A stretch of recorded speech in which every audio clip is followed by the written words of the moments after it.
ओम जयंती मंगला काली भद्रकाली कपालिनी दुर्गा क्षमा शिवा धात्री स्वाहा स्वधा नमोस्तुते सर्वमंगल मांगल्ये शिवे सर्वार्थ साधिके शरण्ये त्र्यंबके गौरी नारायणी नमोस्तुते।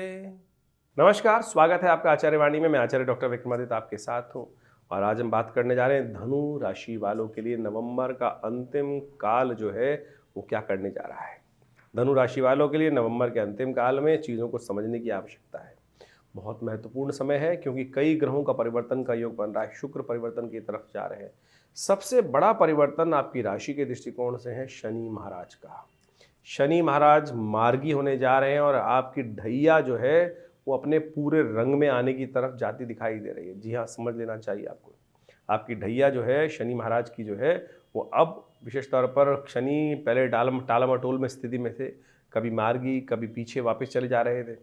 अब आने वाले हैं सीधी चाल पर और ये सीधी चाल आप पर थोड़ी टेढ़ी नज़र डाल सकती है। ध्यान रखना पड़ेगा, क्या वो स्वास्थ्य और क्या वो आपकी तरक्की, दोनों पर कहीं ना कहीं कुछ ना कुछ स्थिति को ध्यान रखते हुए कार्य करने की ज़रूरत है। जितना सावधान, जितने सदके चलोगे उतना बढ़िया। और जहाँ ढिलाई हुई, जहाँ अड़े, क्योंकि शनि महाराज जब आपकी दृष्टि डाल रहे हैं वो आपके व्यक्तित्व पर भी डालते दिखाई दे रहे हैं। शनि के व्यक्तित्व पर, विशेष तौर पर लग्न पर, कहीं राशि पर प्रभाव जब उत्पन्न होता है तो कहीं ना कहीं स्थितियों को खराब कर देता है। तो आपको संभल संभल कर पैर रखना पड़ेगा। कहीं डगमगाए तो शनि महाराज छोड़ने वाले नहीं है। इस बात का ध्यान रखते हुए कार्य कर लोगे तो बहुत अच्छा रहेगा। तो ये शनि को मनाओ, सदा सुख पाओ। आपकी राशि के दृष्टिकोण से इस वक्त एक बहुत बड़ा स्थिति आपके लिए होने वाली है।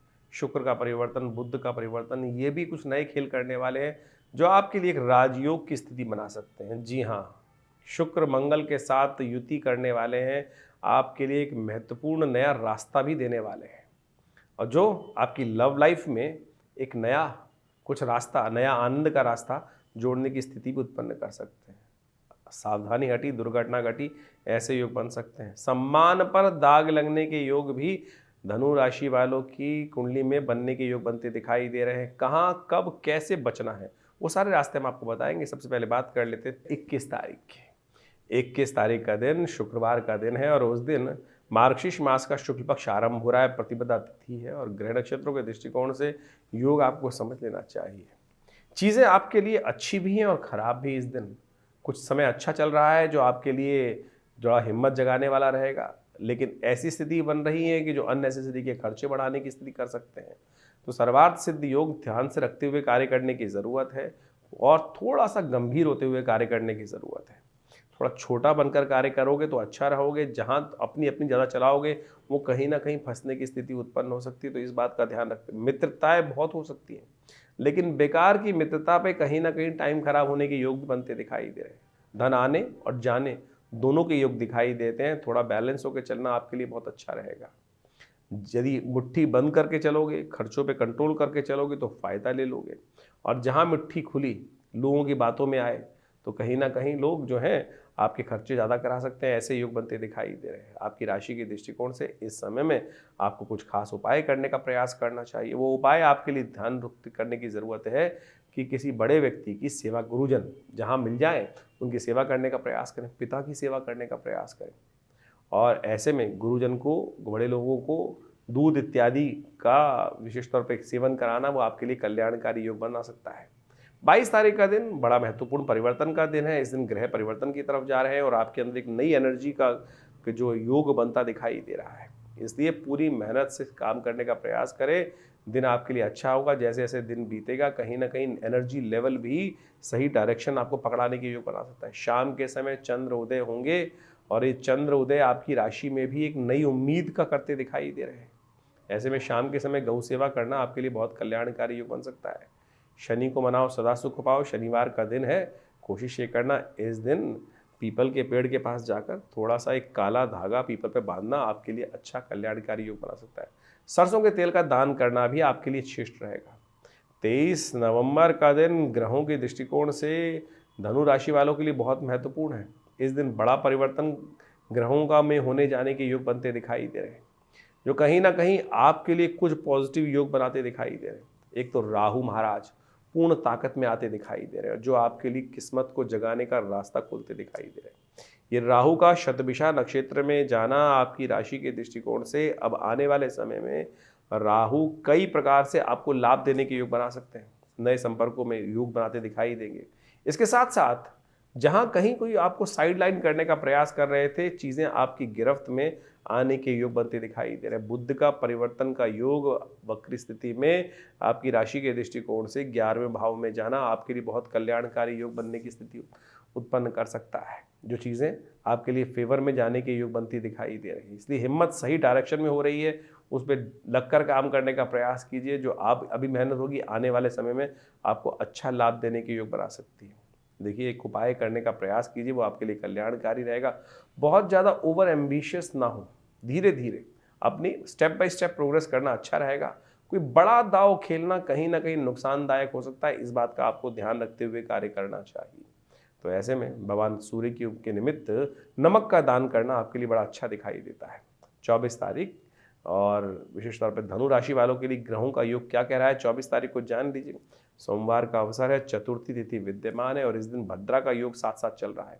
नए कार्यों में भूल कर भी हाथ ना डालिएगा, नहीं तो आपकी राशि के दृष्टिकोण से कहीं ना कहीं इस समय चतुर्थी और भद्रा का योग ये कहीं ना कहीं नेगेटिव स्थिति उत्पन्न करने के योग बना सकता है, बने बनाए काम को कहीं ना कहीं खराब कर सकता है। तो ऐसे में नए कार्यों में हाथ ना, पुराने कामों में चलते हुए कार्य करना आपके लिए अच्छा रहेगा। भगवान गणेश की सुंदर उपासना करें। शिव मंदिर में जहाँ शिव परिवार पूरी तरह से हो, वहाँ पर उनको पुष्पमाला अर्पित करना और हो सके तो गंगणादि पतये नमः इस मंत्र का जप करते हुए बिल्व पत्र इत्यादि भगवान गणेश को, भगवान शिव को, पार्वती जी को अर्पित करना आपके लिए कष्टों को निवृत्ति करने का योग बनाए, कष्टों को दूर करने का योग बना सकता है। 25 तारीख ग्रहों का खेल क्या रहेगा 25 नवंबर को धनु राशि वालों के लिए जान लीजिए। बहुत महत्वपूर्ण दिवस है। इस दिन ग्रहों का एक परिवर्तन का योग जो है, जो सुबह सुबह सूर्योदय से पहले आपकी राशि में बन रहा है, जो आपके लिए एक ग्राफ को पॉजिटिव करने का योग कहीं ना कहीं बनाता दिखाई दे रहा है। जितना आप सरल, जितना आप लोगों के चरणों में बैठकर कार्य करोगे, बड़े लोगों के साथ मिलकर कार्य करोगे, आशीर्वाद देकर कार्य करोगे, सफलता की गारंटी ग्रह आपको देते दिखाई दे रहे हैं। और जितने अड़ोगे उतने ज़्यादा, इसलिए अड़ना नहीं, प्रैक्टिकल होकर काम करने का प्रयास करो, थोड़ा सा सरलता से आशीर्वाद देकर काम करने का प्रयास करो। माता पिता गुरु का आशीर्वाद लेकर कार्य करना आपके लिए बहुत कल्याणकारी योग बना सकता है। इस दिन श्री पंचमी है और विवाह पंचमी भी है। इसी शुभ तिथि में भगवान राम का विवाह हुआ था और इसके साथ साथ श्री पंचमी, इंद्र ने भी विजय प्राप्त करने के लिए इसी दिन से महालक्ष्मी की आराधना शुरू करी थी। कहा जाता है कि जब इंद्र श्रीविहीन हो गए थे, तब इस दिन से मार्गशीर्ष मास के शुक्ल पक्ष की पंचमी को, जिसको श्री पंचमी कहा जाता है, महालक्ष्मी के लिए उन्होंने प्राप्ति के लिए उन्होंने यज्ञ आरंभ किया था और फिर महालक्ष्मी को भी स्वर्ग की निधि के रूप में स्थापित करने के योग बने थे। सागर मंथन उसी के बाद हुआ था। तो ऐसे में शास्त्र में कहा गया है कि इस दिन से महालक्ष्मी की प्राप्ति के लिए सुंदर कार्य करना चाहिए। लेकिन सही मान लें कि आपकी राशि के दृष्टिकोण से इस वक्त मंगल चल रहे हैं अस्त, तो मंगल को थोड़ी ताकत नहीं दी तो आपकी हिम्मत सही डायरेक्शन में जागेगी नहीं, कहीं ना कहीं भ्रमित होने के योग भी साथ साथ बनते दिखाई दे रहे हैं। क्योंकि आपकी राशि के दृष्टिकोण से शनि जो हैं वो अब मार्गी होने वाले, जागने वाले हैं, वो कहीं ना कहीं आपको दृष्टि भ्रम उत्पन्न करने के योग बना सकते हैं। तो मंगलवार है, सुंदरकांड का पाठ कीजिए। विवेकानंद योगाश्रम में इस दिन सुंदरकांड का पाठ रखा गया है और आप जानते ही हर मंगलवार को सुंदरकांड का सवा मनी का भोग आश्रम पे रहता ही है। जो लोग आश्रम पे इस कार्यक्रम में आना चाहते हैं सादर आमंत्रित हैं। आश्रम पे होने वाले किसी भी यज्ञ के लिए कोई दक्षिणा शुल्क इत्यादि नहीं लगता है। जो लोग आना चाहें हनुमान जी की सिद्ध मूर्ति के समक्ष आकर उनको चोला चढ़ाएं, यज्ञ में बैठें, भगवान की कृपा से कष्ट दूर होने के योग बनेंगे। महालक्ष्मी का व्रत आरंभ करने के दिवस है। लोग जानते नहीं है इस महात्मा के बारे में, विशेष तौर पर समझ लीजिए। इस दिन से श्री सूक्त का पाठ जो शुरू कर देते हैं श्री पंचमी तक, बसंत पंचमी तक, ये श्री पंचमी जो है मार्गशीर्ष की है और जो बसंत पंचमी तक महालक्ष्मी की सुंदर आराधना करने के योग बनाते हैं। कहा जाता है कि महालक्ष्मी का प्राकट्य उसी वक्त हुआ था सागर मंथन से और उसी समय में भगवती की कृपा प्राप्ति के योग बन जाते हैं। वो क्या है विधान, वो भी जान लीजिए। तो धनु राशि वालों, 26 नवंबर का दिवस ग्रह नक्षत्रों के दृष्टिकोण से बहुत महत्वपूर्ण आपके लिए रहने वाला है। बुधवार का दिन है, षष्ठी तिथि, और इसी दिन बुध होने जा रहे हैं उदय। आपकी राशि के दृष्टिकोण से समझ लीजिए, ये बुध का उदय होना आपके लिए जो लोग आपको साइडलाइन करने का प्रयास कर रहे थे वो आपके लिए कहीं ना कहीं अब नेगेटिव से पॉजिटिव होने के रास्ते बन सकते हैं। कहीं ना कहीं आपके लिए राजयोग का निर्माण होता दिखाई दे रहा है। क्यों? क्योंकि मंगल और शुक्र की युति भी इसी दिन होने वाली है आपकी राशि के दृष्टिकोण से, और ये आपके लिए बहुत महत्वपूर्ण रहेगी। आपके रुके हुए काम को गति देने के योग बहुत तेजी से बनते दिखाई देंगे। ऐसे में तेज गति से कार्य करने की जरूरत है आपकी राशि के दृष्टिकोण से, और ये कहीं ना कहीं आपके लिए बहुत श्रेष्ठ योग, लव लाइफ में एक नई एनर्जी आने के योग, रिलेशनशिप्स में एक नई एनर्जी आने के योग आपकी राशि में बनते दिखाई दे रहे हैं। इसका कुछ दिन में आनंद का भोग भी आपको प्राप्त होने के योग बहुत जल्दी से बनते दिखाई दे रहे हैं आपकी राशि के दृष्टिकोण से। बस ध्यान ये रखना है कि अपनी सीमा को पहचानते हुए कार्य करने की ज़रूरत है। जो लोग व्यवसाय में हैं, कुछ शेयर इत्यादि के काम करने वाले हैं, उनके लिए बड़ी छलांग कहीं ना कहीं नुकसान दे सकती है। इस बात का भी ध्यान रखते हुए कार्य करने की ज़रूरत है। तो 27 तारीख के दिन, बृहस्पतिवार के दिन, ग्रहों का जो परिवर्तन है वो भी जान लीजिए क्या कुछ करने वाला है। 27 तारीख को बृहस्पतिवार है, सप्तमी तिथि विद्यमान है, और इस दिन आपकी राशि के दृष्टिकोण से एक योग जो बनता दिखाई दे रहा है वो राहु और चंद्रमा की युति होने का जो योग बन रहा है वो कहीं ना कहीं आपके लिए एक नई उम्मीद जागने के योग बना सकता है। तो आपके कहीं ना कहीं मित्रता लाभ देने की योग बनाती दिखाई दे, कोई मित्र आपके लिए सहायता करने का योग अच्छे से बनता दिखाई दे रहा है। मित्र सप्तमी है इस दिन, थोड़ी मित्रता को प्रगाढ़ करने के लिए भगवान सूर्य की आराधना करना आपके लिए कल्याणकारी रहेगा। इस दिन चावल का दान, गेहूं का दान आपके लिए बड़ा कल्याणकारी योग बना सकता है। भगवान सूर्य का दर्शन कर कर उनके निमित्त अर्घ्य देना, पीले पुष्प उन्हें अर्पित करना आपके जीवन में एक मित्रता का कहीं ना कहीं सहयोग देने का रास्ता खोलने के योग बना सकता है। जो मित्र आपसे दूर चले गए हैं, भगवान सूर्य के प्रताप से उनका आशीर्वाद देकर कहीं ना कहीं उस मित्रता को पुनः बनाने में कहीं ना कहीं सहायता प्राप्त होने के योग बन सकते हैं। 28 तारीख की बात करें तो 28 तारीख का दिन शुक्रवार का दिन है और उस दिन अष्टमी तिथि विद्यमान है। ये धनु राशि वालों के लिए एक बहुत ज़बरदस्त दिन दिखाई देता है। इसमें बहुत सोच समझकर कार्य करने की ज़रूरत है, क्योंकि सुबह 9:22 पर शनि महाराज मार्गी होने जा रहे हैं और ढैया आपकी जो है अपने पूरे रंग में आने जा रही है। तो बहुत सोच समझकर कार्य करने की ज़रूरत रहेगी। शनि के ढैया धनु राशि वालों के लिए जो मार्गी होकर शनि आ रहे हैं अपने पुनः स्वरूप में, थोड़ा कहीं ना कहीं कष्ट दे सकते हैं। थोड़ा स्वास्थ्य का, कमर का ध्यान रखते हुए कार्य करने की ज़रूरत रहेगी। कहीं ना कहीं जो लोग नौकरी में हैं उनको बहुत सोच समझकर कार्य करने की ज़रूरत है। हल्की सी कहीं ना कहीं स्थितियां आपके अगेंस्ट जाती दिखाई दे रही है। इन दिनों कहीं ना कहीं किसी क्लैश में फंसना आपके कहीं ना कहीं कार्य व्यवसाय में कुछ व्यवधान उत्पन्न करने के योग बना सकते हैं। शनि का उपाय नहीं किया तो नौकरी पर तलवार लटकने के योग आपकी राशि में बनते दिखाई दे रहे हैं। उसको ध्यान रखते हुए कार्य करने की ज़रूरत रहेगी, क्योंकि शनि ढैया के रूप में आपकी राशि में मार्गी होकर जिस प्रकार से अपनी गति को बढ़ाने का रास्ता पे आ गए हैं, वो पूरे धीरे तरह से आपके लिए कहीं ना कहीं आपको जिद्दी बना सकते हैं।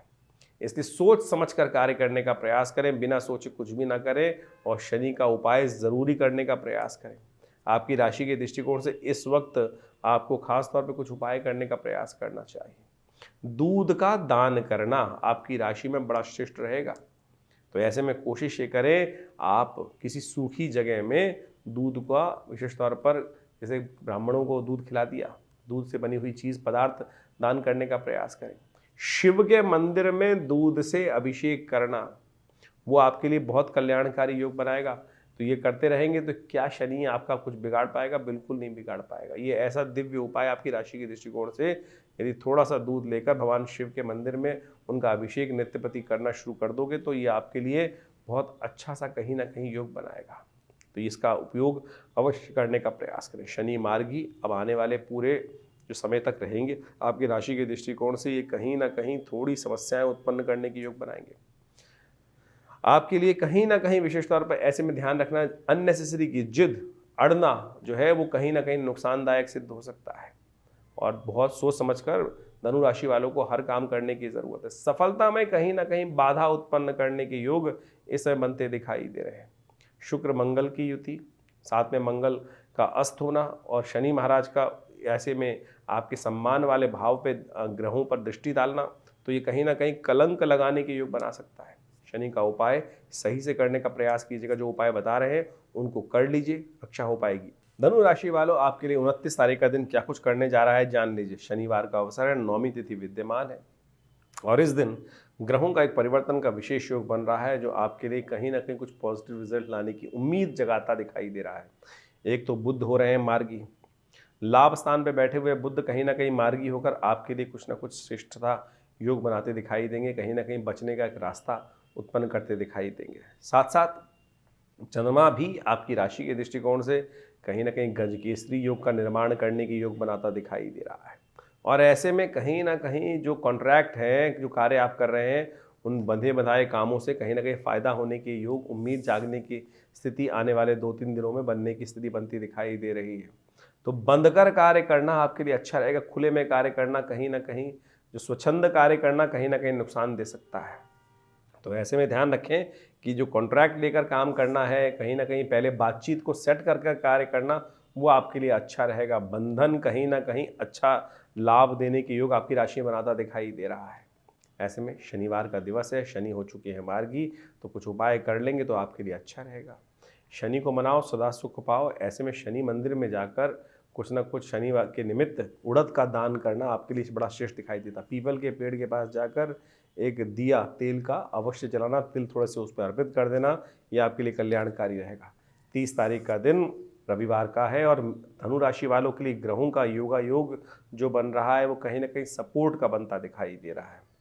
गजकेसरी योग आपकी राशि में निर्माण होकर बैठ गया जो आपकी गति को कहीं ना कहीं पॉजिटिव करने के योग बनाता दिखाई दे रहा है।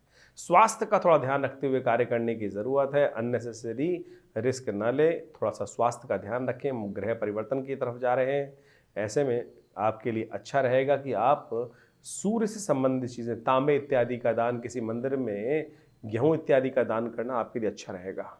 मार्गशीर्ष मास के शुक्ल पक्ष की पंचमी को श्री पंचमी भी कहा जाता है।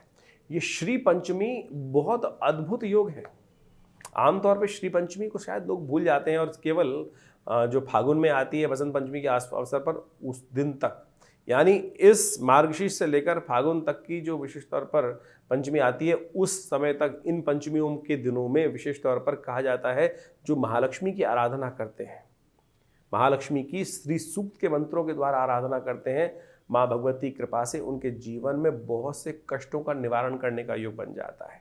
तो ये श्री पंचमी के दिन कोशिश ये करें अपने घर में भगवती महालक्ष्मी का विशेष तौर पर वास बनाकर उनका श्री सूक्त के द्वारा ओम हिरण्यवर्णाम हरणीम सुवर्ण रजस्रजाम चंद्राम हिरण्यमयीं लक्ष्मीं जातवेदो माव तामाव जातवेदो लक्ष्मी मनभगामिनीं यस्याम हिरण्यम विन्देयम गामश्वं पुरुषानहम अश्वपूर्वामृतमध्याम अस्तिनाद प्रमोदनीम शम देवीं पवै। ये इस प्रकार से श्री सूक्त के मंत्र हैं हमारे। यदि आप चैनल पर जाएंगे तो आपको अलग से मिल भी जाएंगे श्री सूक्त के मंत्र।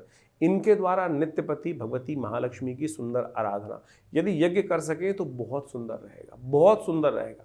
और यदि आप नित्यपति केवल एक बार भी, जी हाँ, घी के द्वारा, चंदन के द्वारा यदि माँ भगवती के इन मंत्रों के द्वारा यज्ञ और जप इत्यादि करने तो सत्य माने कि भगवती महालक्ष्मी कृपा से आपके जीवन के समस्त धन का अभाव दूर होने के योग बन जाते हैं और कष्ट जो है वो दूर अद्भुत रूप से रास्ता बना देते हैं जीवन में समस्त प्रकार के कल्याण के। तो इस दिन तिथि को खाली मत जाने दीजिएगा, जितना हो सके इस तिथि से लेकर आने वाले फागुन की जो बसंत पंचमी की तिथि रहेगी उस तब तक भगवती महालक्ष्मी की सुंदर आराधना करने का प्रयास कीजिए।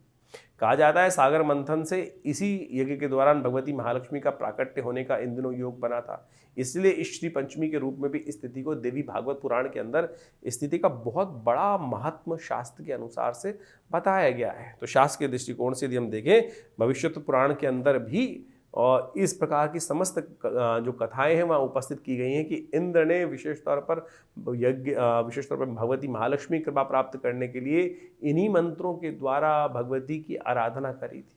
यदि ये मंत्र में दिक्कत है तो आप हम बीज मंत्र बता देते हैं, ओम ह्रीं महालक्ष्मी नमः। और कहा जाता है कि इन दौरान पूजा के दौरान पर सिद्ध महालक्ष्मी जी का यंत्र आप अपने घर में स्थापित करें और उनका पूरा षोडशोपचार पूजन करें और उससे भगवती कृपा के प्राप्ति करने के अद्भुत योग बन जाएंगे। हमने विवेकानंद योगाश्रम में इस पूरे दौरान यानी भगवती महालक्ष्मी के नित्यपति यज्ञ का सुंदर व्यवस्था करी है। आप भी उस यज्ञ में सम्मिलित होने के लिए रविवार के दिन जो यज्ञ का कार्यक्रम रहता है सामूहिक यज्ञ में, उसमें तो कम से कम भाग स्वयं भी ले सकते हैं। अपने स्थान को आरक्षित करने के लिए हमारे दिए हुए फ़ोन नंबर्स पे संपर्क साध लें और आपकी व्यवस्था सुंदर रूप से अवश्य बनेगी और माँ भगवती की सुंदर आराधना करने का अवसर आपको अवश्य प्राप्त होगा। ज्योतिष की काल गणनाओं के अनुसार से समय का प्रभाव आपने भी समझा। आपकी राशि के अनुसार से कब ग्रहों का परिवर्तन, कब ग्रहों का उदय, कब ग्रहों का अस्त। सबसे बड़ा परिवर्तन जो आपके समक्ष इस वक्त जो चल रहा है, वो जो होने जा रहा, जो भी आपके समक्ष उपस्थित किया हमने, वो है शनि का मार्गी होना, राहु का अपने वास्तविक प्रभाव में आना। राहु का परिवर्तन जिस प्रकार से अब पूरे परिपक्व काल में आ चुका है, आपकी राशि के दृष्टिकोण से अब उसका प्रभाव आपको अच्छे से देखने को मिल सकता है। शनि महाराज भी पहले वक्री मार्गी थे, फिर वक्री हुए और अब वक्री होकर पुनः मार्गी स्थिति में जब आ गए हैं, तो आप समझें कि आपकी राशि के ऊपर उसका एक विशेष प्रभाव पूरी तरह से उपस्थित होने जा रहा है। और इस प्रभाव को आपने अच्छे से समझ लिया होगा। जो हमने आपका प्रभाव राशि के दृष्टिकोण से बताया है, उसके अनुसार से उसका उपाय करना बहुत ज़रूरी है। जबकि ज्योतिष के दृष्टिकोण से एक है कारण को जानना और उस कारण को जानने के बाद उसके निवारण को समझकर उस पद पर चलने का प्रयास करना। नहीं तो जो उसका प्रभाव है वो जीवन में जिस प्रकार की स्थिति उत्पन्न करता है, उसमें परिवर्तन लाने का बुद्धि से प्रयास करना चाहिए। विज्ञान, ज्योतिष विज्ञान जो है वो वास्तविक तौर पर इसी को सुख की तरफ, जीवन के कष्टों को दूर करने के लिए निदान के मार्ग पर चलने का रास्ता बताता है। बहुत सारे लोग इस प्रकार से भ्रांति में फंस जाते हैं कि भैया नहीं, कुछ नहीं होता है। अरे सब कुछ होता है। निदान से समस्त कष्टों का निवारण करने का योग बन जाता है। ज्योतिष के निवारण यदि सही रूप से समझकर किए जाए तो वो बिल्कुल प्रत्यक्ष रूप से अनेक अनेक शाखाएं हैं। मंत्र विज्ञान, दान इत्यादि जो भी किए जाने चाहिए, यज्ञ इत्यादि के द्वारा, और तो और विभिन्न जो और उपाय शास्त्रों में जगह जगह वर्णित किए गए हैं, चाहे वो औषध विज्ञान के अनुसार से हैं, उन सब का प्रभाव होता है। कर्म का प्रभाव है ना। तो ज्योतिष के दृष्टिकोण से जो कर्म, मंत्र जप करके बहुत सारे उपायों को बताया जाता है, चाहे परमात्मा की उपासना करने का मार्ग बताया जाता है, हनुमान जी की आराधना करने का मार्ग बताया जाता है, इन सब का प्रभाव सबसे पहले तो उसका प्रभाव मनोमस्तिष्क पे होता है। मनोमस्तिष्क में उसका जो प्रभाव है, यदि हम भगवान के नाम का सहारा ले ले तो बिल्कुल कारणों के निवारण करने का, जो कष्टों के निवारण करने का योग अद्भुत रूप से बन जाता है। हजारों लोग हमारे आसपास हमने देखे, बहुत सारे लोगों के जीवन में पिछले करीब आप मान के चलें, ये 50 वर्ष की आयु में है, तो पिताजी के साथ उनका सानिध्य रहा और उनके साथ में बहुत सारे हजारों लोग, उनके जीवन में बहुत सारे लोगों के कष्ट आए और उनके जो समय समय पर चाहे विभिन्न मंत्रों के द्वारा, चाहे विभिन्न प्रयोगों के द्वारा, विभिन्न और भी जो प्रोसेस है दान इत्यादि के, उन सब के कराने के बाद जब हमने निदान देखा तो बिल्कुल प्रभाव होता है। ऐसा प्रभाव देखा गया कि कब अशुभ ढैया आई, कब किस ग्रह का नेगेटिव प्रभाव था, उसके अनुसार से उसको रक्षा कवच धारण करा दिया गया। बिल्कुल सत्य माने उसके परिवर्तन के योग बन जाते हैं। लेकिन कुछ लोग हैं जो भ्रांति में फंस जाते हैं, नहीं कुछ नहीं होगा, नेगेटिव, इतनी भ्रांति में। सबसे पहले तो पॉजिटिव होने का हमें प्रयास करना चाहिए। और इस वक्त जिस प्रकार से मंगल का प्रभाव एक बहुत नेगेटिव चल रहा है, बहुत सारे लोग कई बार ऐसे मनोमस्तिष्क की एक कहा जाता है ना कि एक लूप में फंस जाते हैं कि उनको सही चीज़ें दिखाने के साथ साथ हिम्मत ही नहीं आती। ऐसा कोई रास्ता नहीं है जिसका कोई कष्ट नहीं है जिसका निवारण ना हो। सकल पदार्थ है जग माही, कर्महीन पुरुष पावत नाही। इस बात को हमको समझना चाहिए। कर्म यदि किया जाए सही दिशा में तो बिल्कुल परिवर्तन का मार्ग बन जाता है। और इसके लिए ही बहुत सारी चीज़ें हैं। इसके लिए चाहे मंत्र जप करें, जैसे शनि के जो उपाय, विभिन्न उपाय बताए, उनमें सबसे श्रेष्ठ है कि आप विशेष तौर पर शनि के स्तोत्र का पाठ करें। और शनि के तमाम नेगेटिव प्रभावों को दूर करने के लिए हनुमान जी से बढ़िया कौन सा उपाय हो सकता है।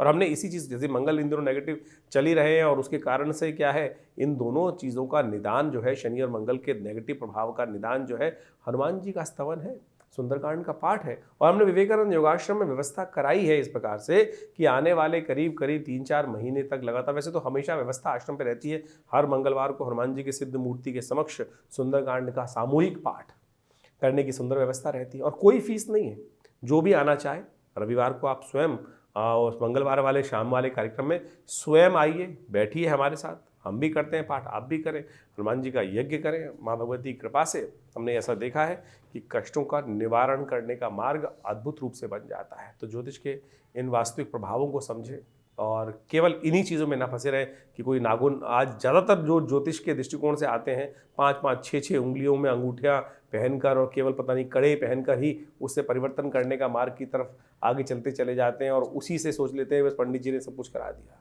अगर इतना ही सब कुछ इन नगों के द्वारा ही होना होता तो हर पंडित जी के द्वारा जो फिर कष्ट जीवन में आते ही नहीं।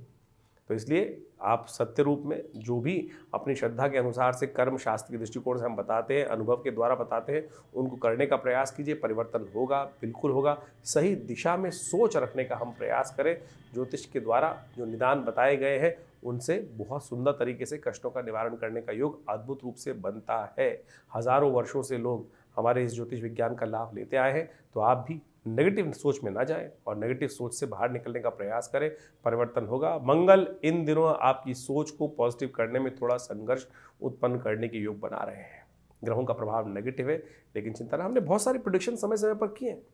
बहुत सारे लोग बोलते हैं, अभी बिहार के इलेक्शन से पहले हमने डिफरेंट चैनल्स पर जाके कुछ पॉडकास्ट किए और बिल्कुल साफ साफ दिखाई दे रहा था जो कुछ कहा वो कुछ घटने के योग बने ना।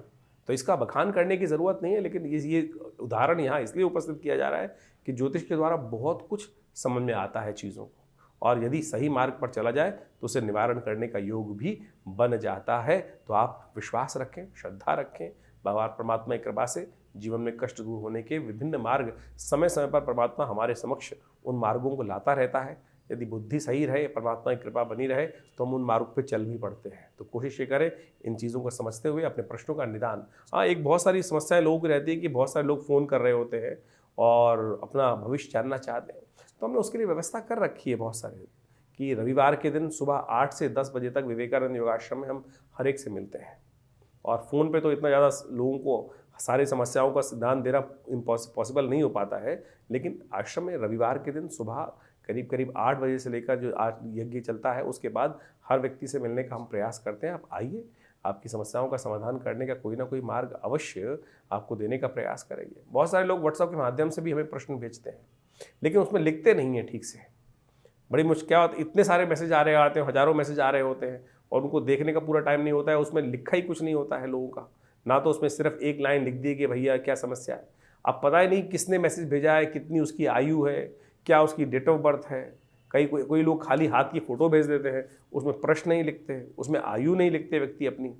तो आप पूरी तरह से जो भी आप भेज रहे हैं मैसेज को, उसको सही से लिख के भेजें कि आपका नाम क्या है, आपकी आयु कितनी है, आपका date of birth, time of birth यदि है तो उसको लिखें, नहीं तो पूरे प्रश्न को सही रूप से क्या जानना चाहते हैं तो वो सीधी तरह से 2-2 मिनट के अंदर वो जवाब हम जल्दी से जल्दी देने का प्रयास करते हैं। नहीं तो फिर वो क्या होता है, आधा मैसेज होता है ना, उसमें कुछ क्लियर होता है क्या जाना जाए, क्या जानना चाहता है व्यक्ति के जीवन में, क्या समस्या चल रही है। तो उसको सही से लिख के भेजेंगे तो तुरंत आपका जवाब अवश्य आएगा और आपके प्रश्नों का समाधान देने के भी रास्ते हम अवश्य कुछ ना कुछ देने का प्रयास कर रहे हैं। तो हमारे इस व्यवस्थाओं से आप सब सही रूप से जुड़ेंगे तो आपके जीवन में भी हम अवश्य कुछ ना कुछ रास्ता दे पाएंगे। धन्यवाद, नमस्कार।